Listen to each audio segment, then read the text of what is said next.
Un dimanche, dans les quartiers nord de Marseille.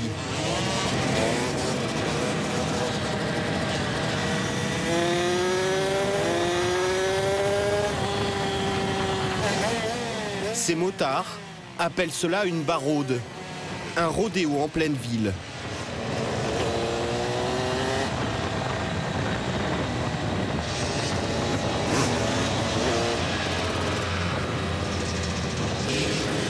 Au mépris du danger.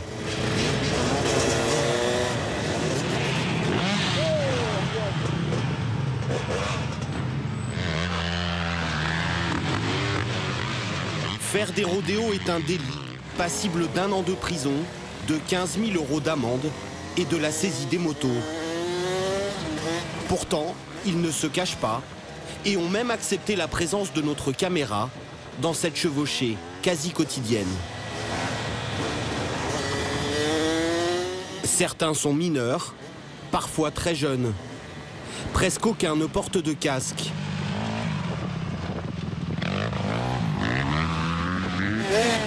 Sur ce motocross de 250 cm3, non homologué pour la route, un gamin de 16 ans, nous l'appellerons Kevin, une petite vedette marseillaise du cross bitume. Vous n'avez pas l'impression de prendre trop de risques? Non, il n'y a aucun risque là. Pour moi.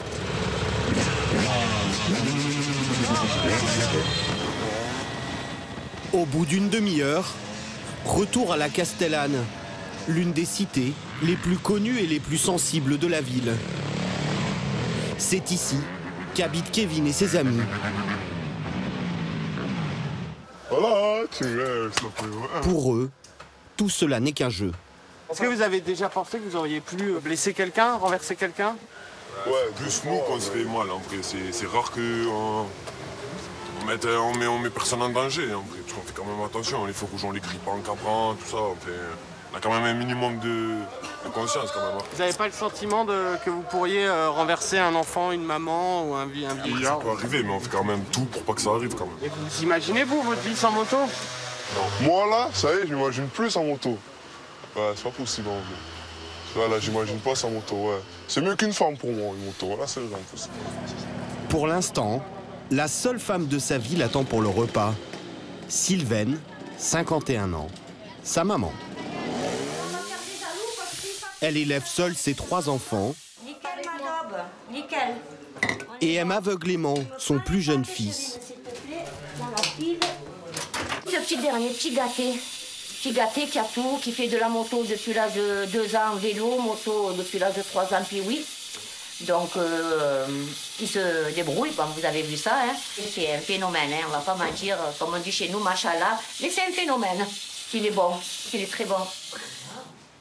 Un phénomène dans son quartier, devenu en 1 an une célébrité sur les réseaux sociaux. Kevin, c'est 14 000 abonnés sur Instagram et 1 million de vues par mois sur Snapchat.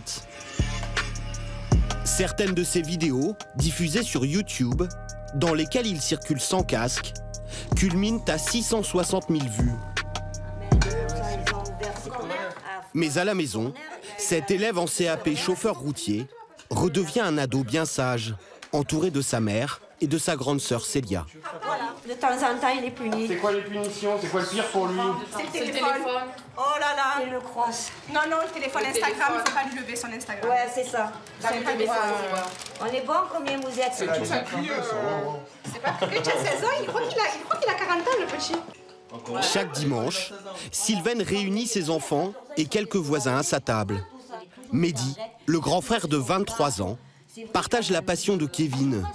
Pour eux, le rodéo se pratique sans casque. Non, tu es là, tu fais des wheelings, tu capes, tu t'amuses, tu tombes, tu te fais mal, là, ben, tu te relèves et... On va dire jusqu'au jour où tu te relèves pas. Je crie par la fenêtre, s'il te plaît, arrête-le. Allô, j'appelle allô, Mehdi. Fais-lui mettre le casque, dis-lui range la moto. Moi, en tant que maman, sachez que je tremble. Hein.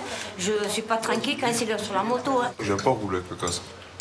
Je sais pas, on dirait que tu fais pas du cross, pas... Je sais pas, c'est bizarre, ouais, voilà. En fait, le but genre, du cross bitume, c'est la recherche de la sensation. Et quand tu n'as pas de casque, genre, tu te dis, si je tombe, je peux vraiment me faire... C'est une adrénaline en plus, en fait. Si une personne qui traverse et que lui passe, comment ça se passe? S'il lui fait mal, c'est considéré comme un accident. Bien sûr qu'il a un tort. Doublement un tort, il n'a pas de casque, il envoie la personne en l'air. On est conscient de tout ça. Mais... Et sur une moto non homologuée? Et sur une moto non homologuée, je l'entends bien, mais on ne sait pas gérer ça. C'est un truc qu'il aime depuis tout petit et on n'arrive pas à lui enlever. Et on n'a pas envie de lui enlever. Ouais, voilà, il va faire non devant nos yeux et après... Malgré les craintes de sa mère et de sa sœur, Kevin entend bien tirer profit au maximum de sa notoriété. Ce jour-là, il a rendez-vous à Vitrolles pour participer au shooting photo d'une nouvelle marque de vêtements. C'est l'attitude, c'est de l'attitude. Il prend la pose à côté d'un jeune rappeur. Voilà, c'est ça qu'on veut.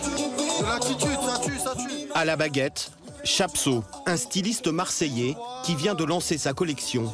Il a de la visibilité. Énorme visibilité. Puis c'est mon boug. C'est mon boug là. Un boug, c'est un pote dans le jargon des réseaux sociaux. Pour Kevin, pas d'argent à la clé, mais une garde-robe gratuite qu'il portera dans ses prochaines vidéos. Même loin de la Castellane, Tu veux faire une photo? il est reconnu par les gamins du quartier. On sent, moi là. Force sur ça. Merci. Toi, quand tu vas grandir, tu vas faire du cross, quoi? C'est déjà une passion. Hein. Ah, voilà, je vous ai dit, la nouvelle génération, c'est que du cross. Ne parlez pas de foot, parlez de cross direct. T'as quel âge, toi? Moi, j'ai 13 ans. Des deux câbles avec le SX KTM, avec le 85. Tu fais déjà de la moto à 13 ans? Ouais, mon père, il m'a appris ça depuis que je suis petit. Kevin ne partira pas sans faire une démonstration. Elle est volée? Non, elle arrête. Ouais, je m'arrête pas. Cette moto de 200 kg n'est pas du tout adaptée aux acrobaties.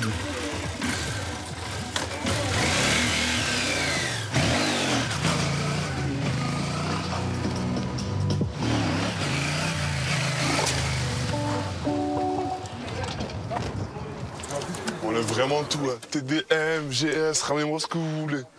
À 16 ans, je tords tout. Vous savez rouler sur toutes les motos, c'est ça? Toutes les motos. Réellement, ce que tu veux, je lève. Ouh! Ça, par contre, ça tire les avant-bras. Vu comment il a gonflé vite. Passion pour les uns, 2 boules. fléau pour les autres. Au Verduron, une colline qui surplombe plusieurs quartiers, dont la Castellane, Nathalie est aux premières loges. Ça, c'est un T-Max. Vous commencez à vous y connaître en moto? Ouais, je deviens experte. Même à 500 mètres de l'avenue, elle ne peut plus ouvrir ses fenêtres. Elle a accumulé des vidéos, autant de preuves des nuisances qu'elle subit. Ça, c'est un quad avec un pot modifié. Je peux tourner pendant des heures. Les 4 premiers jours du confinement, ça a été super calme.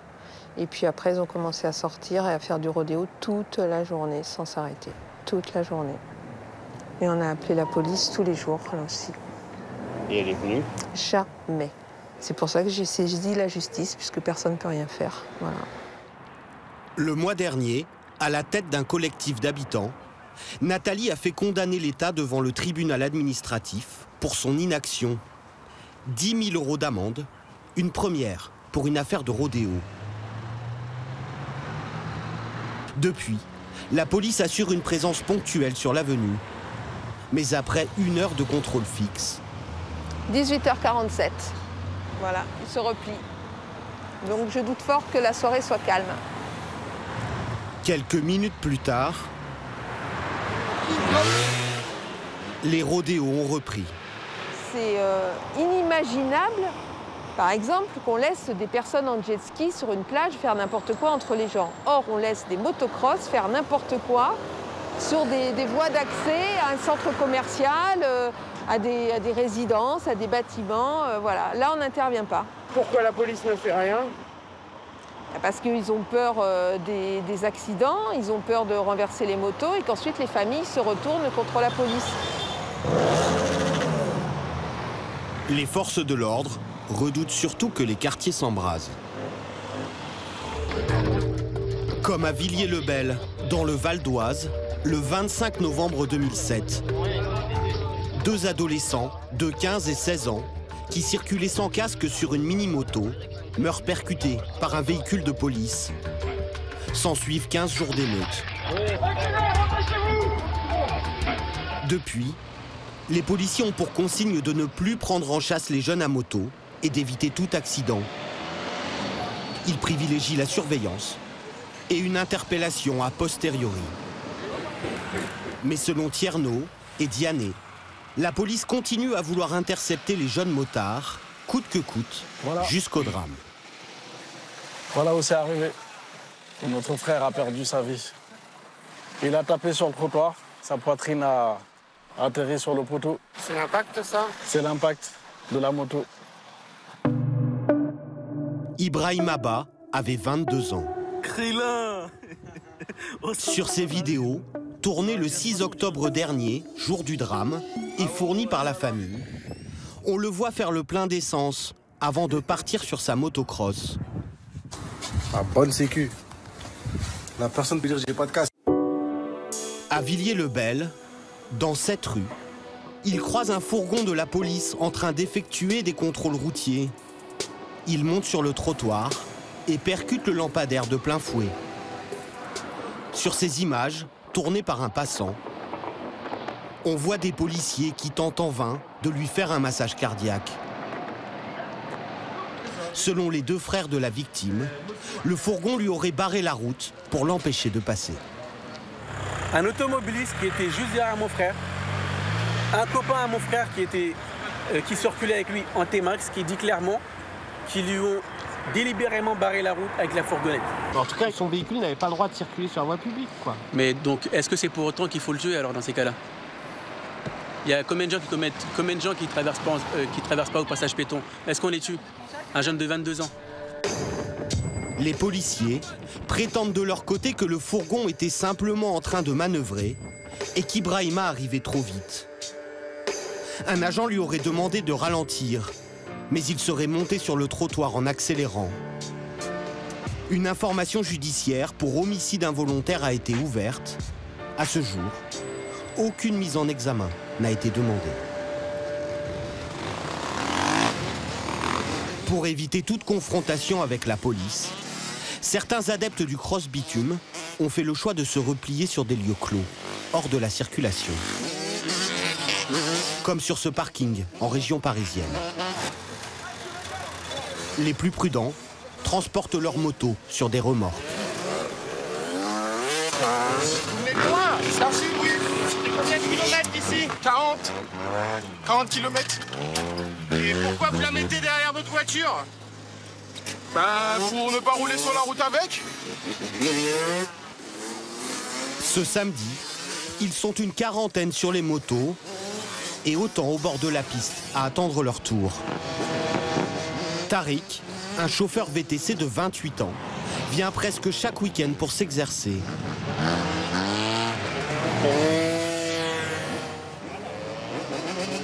Alors le plaisir, c'est d'être sur un point d'équilibre, de jeter la moto en arrière et de gérer entre l'accélération et ton frein arrière. Soit à la main, soit au pied, le plaisir c'est le même. C'est un plaisir et des figures qu'on peut faire au milieu. Pour débutants, intermédiaires, on peut lâcher les mains, on peut sauter, faire des petits pas. C'est un plaisir indescriptible. Il est trop bien. Il est magnifique. Selon ces jeunes passionnés, ce parking, qui sert en semaine de piste d'entraînement pour les auto-écoles, est leur seul refuge.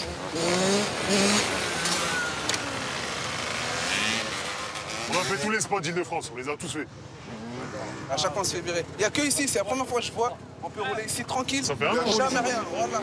Parce qu'à chaque fois on va à un endroit, au début la police elle vient, on leur dit ouais, on leur explique qu'on n'a pas d'endroit où aller, tout ça. Ils nous disent on va dans des terrains de cross. Mais on peut pas faire ça dans des terrains de cross, t'as capté? Je leur dis monsieur, vous voulez que je fasse quoi dans un terrain de cross? Un footballeur, tu lui dis pas fais du basket. Dans ce concours d'agilité, le must, c'est de boire en cabrant ou de mettre sa moto à la verticale en prenant toujours plus de risques. Les blessures sont fréquentes, il n'y a pas d'équipe médicale. À chaque fois, c'est la débrouille. Mais mets de l'eau ici, verse un peu de là. C'est un désaffect pour avec tes mains. Touche pas là où. Si tu veux, j'ai du gel pour les mains. Mais... Non, ça va te tuer, ça, gros. Ça vous dissuade pas de remonter sur la moto? Non, jamais. Malgré les cicatrices, rien ne peut les arrêter. Karim, 18 ans, originaire d'un quartier populaire des Yvelines, enchaîne les acrobaties. Cette passion, dit-il, l'a éloigné de la délinquance. C'est n'importe quoi avant de faire de la moto. Quand j'ai fait de la moto, j'ai arrêté tout. J'ai tout arrêté. J'ai fait des trucs que je regrette. Je vais pas dire ce que j'ai fait, mais c'était des trucs vraiment pas bien.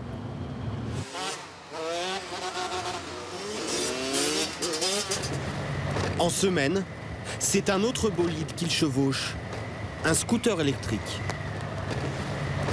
Et maximum quelle vitesse les scooters? 45. Pas plus? À la limite 50 en descente. Ça va, du moment qu'on est en deux roues, ça va. Karim est en CAP mécanique. Il livre des pizzas en parallèle de ses études pour financer sa passion. 15 heures par semaine pour 500 € de salaire. Tac, tac, tu me dois 26 €. Et tiens. Bon appétit, bonne journée. Hein. Merci. Vous l'avez déjà levé le scooter ou pas? Celui-là, là? Ouais. Non, faut faire la part des choses, on est au travail, on n'est pas pour s'amuser. Après 4 heures de livraison... Ça y est, c'est bon? C'est bon, t'as fini? Vas-y. Vas-y, bah demain? Demain, 11 h? Vas-y, 11 h comme aujourd'hui. Vas-y, ça marche à demain. Vas-y, tout à l'heure. Karim rentre chez lui, à moto. Une sportive de 600 cm3, achetée d'occasion 4 000 €. Vous avez le droit de rouler avec? Non. Actuellement, j'ai pas le droit. Pourquoi?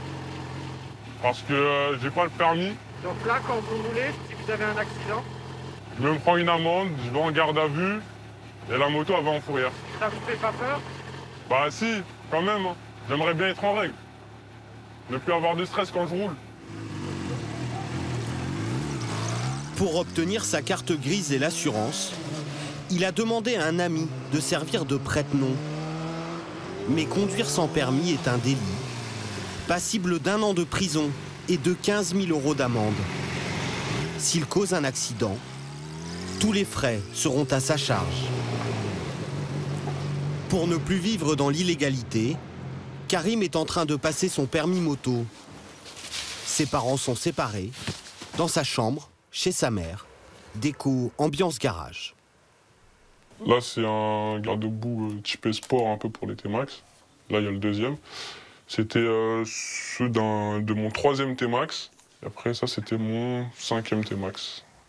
En 3 ans, il a possédé 11 scooters après, là, et motos. Pièces, hein, Il les achète endommagés, j'ai gardé des pièces. les retape, Il y a d'autres garde-boue. puis les revend avec un bénéfice. Il y a encore des carénages encore en plus. Même là. Hein. Là, il y a beaucoup de pièces. Il y en a partout. Il y en a un peu partout. Et encore, j'ai rangé parce que sinon, ma mère va me tuer. Même à un moment, je mettais mes motos dans ma chambre. Même mon scooter, mon premier scooter. Celui-là, là, mon premier scooter. Je le mettais dans ma chambre. Mais pourquoi? Ben, parce qu'au moins, c'est devant mes yeux. Je sais pas, je me sens mieux après. Parce que là, je fais que de faire des allers-retours pour voir si ma moto elle est toujours là, si on me l'a pas volée, si on me l'a pas vandalisée. Et des fois, je me réveille dans la nuit, je vais voir, jette un coup d'œil, je reviens, je me rendors. Et après, je suis crevé la journée un peu.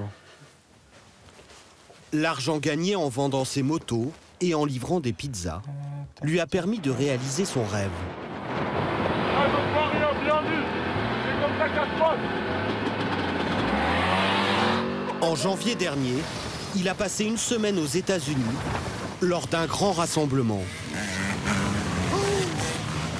Le timide gamin de cité, qui n'avait alors que 17 ans,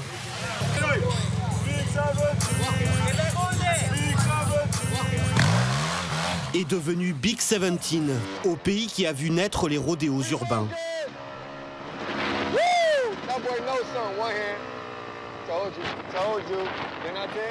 Et là, il y a un gars de Miami qui me demande de faire des roues et il voulait me filmer. Et là, de l'autre côté, tu vois tous les autres Américains qui étaient là pour la barrode. Et en vrai, cette vidéo-là, je la kiffe de ouf. Pendant peut-être 15 minutes, hein, je m'arrêtais pas. Je chantais plus mes bras, je savais plus où j'étais, mais je continuais. Ah, j'étais au top de ma forme, j'étais loin dans ma tête, là. J'étais dans l'espace. Depuis que nous l'avons rencontré, Karim a obtenu le permis de conduire.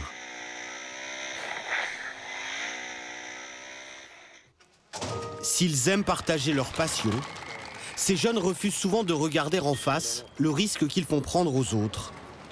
Le 13 septembre dernier, dans cette rue piétonne, un scooter de grosse cylindrée passe, repasse et fauche un enfant de 7 ans. 48 heures après l'accident, Ibrahim vient de rentrer de l'hôpital. C'est où que t'as mal? Non. Oui. Non. Là, ça fait... C'est où que ça fait le plus mal? Non. Et les dents, t'as mal aux dents? Oui. Parce que j'ai fait casser ses dents. Tapé là, la mâchoire. Il souffre d'un traumatisme crânien. Fatima et Mohamed, ses parents, et Zineb, sa grande sœur, ont assisté à la scène. Il s'est fait percuter en pleine tête. Le carénage du scooter, il l'a tapé. Et je vois mon fils s'envoler. Et je vois ses claquettes partir encore un peu plus loin. Je vois le gars, il continue et il s'arrête un peu plus loin. Alors je décide à ce moment-là de courir et je l'appelle. « Viens là, arrête-toi, viens là !» Et le mec, je sais pas s'il a levé la tête ou il avait une visière, je sais pas. Je vois qu'il me regarde et il repart de plus belle. Tout le temps KO. Ibrahim reste au sol, inanimé, les yeux révulsés. Sa mère panique. Je dis, il est mort, mon fils, il est mort, il est mort. Il est mort, et après moi aussi, j'étais pas bien. On n'entendait plus aucun bruit de lui. Depuis l'accident, tu y penses souvent?